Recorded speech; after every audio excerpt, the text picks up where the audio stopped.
கன்னியாகுமரி மாவட்டம் சுசீந்திரம் தாணுமாலய சுவாமி கோவில்.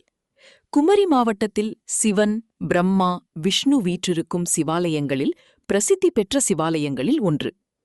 உலக மக்களின் நன்மைக்காகவும் நீர்நிலைகள் பாதுகாப்பு மற்றும் தண்ணீரின் முக்கியத்துவம் குறித்த விழிப்புணர்வை வலியுறுத்தி நடராஜமூர்த்தி வாகன ஊர்வலம், ரதவீதிகள் வழியாக பெண்கள் மாவிளக்கு, முளைப்பாரி எடுத்து ரதவீதிகள் வழியாக தெப்பக்குளத்தை மேளதாளங்கள் முழங்க வந்தடைந்து அதனைத் தொடர்ந்து தெப்பக்குளத்தின் மேற்கு படித்துறையில் மகாதீப ஆரத்தி நடைபெற்றது.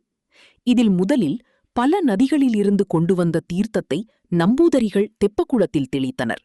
அதனைத் தொடர்ந்து பன்னீர் அபிஷேகம், புஷ்பாஷியும், நறுமண ஆரத்தி, கற்பூர ஆரத்தி, 108 தீப ஆரத்தி நடைபெற்றது.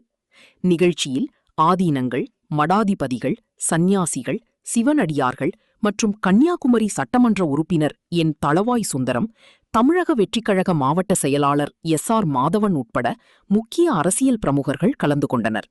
சுசீந்திரம் தீர்த்த தெப்பக்குளத்தில் மகாதீப ஆரத்தி நடைபெற்றது. இதில் சுற்றுலா வந்த வெளிமாநில பக்தர்களும் உள்ளூர் மற்றும் சுற்றுவட்டார கிராம மக்கள் திரளானவர் கலந்து கொண்டனர். நிகழ்ச்சி ஏற்பாடுகளை கன்னியாகுமரி மாவட்ட மகாதீப ஆரத்தி அறக்கட்டளை தலைவர் காமராஜ் தலைமையில் செயலாளர் ஆனந்தன், பொருளாளர் பிரகாஷ் ஆகியோர் செய்திருந்தனர். கும்பாபிஷேக வர்ணனையாளர் கனகராஜ் வரவேற்புரையாற்றினார். பக்தர்கள் நல்ல ஆதரவுடன் இந்த நிகழ்ச்சி வெகு விமர்சையாக நடைபெற்றது.